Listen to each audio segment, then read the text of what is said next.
You are looking at Julian's pronunciation guide, where we look at how to pronounce better some of the most mispronounced words in the world, like this other curious word. But how do you say what you're looking for today? Let's learn how to pronounce this word once and for all correctly in British English and American English. The two pronunciations are correct if you want to learn more. I mean, they're correct and they're the same. Description, if you want to learn more vocabulary, stay tuned. I've got many more videos for you. Description, alright? So there's no T sound. Description, the stress is on the second script syllable. Description. Some may say it more as description, which is also fine.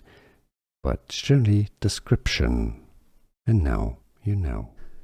Here are more videos on how to pronounce more confusing words and names too many mispronounced. Like this video if you found it useful. I appreciate your support. I'll see you soon and thanks for watching.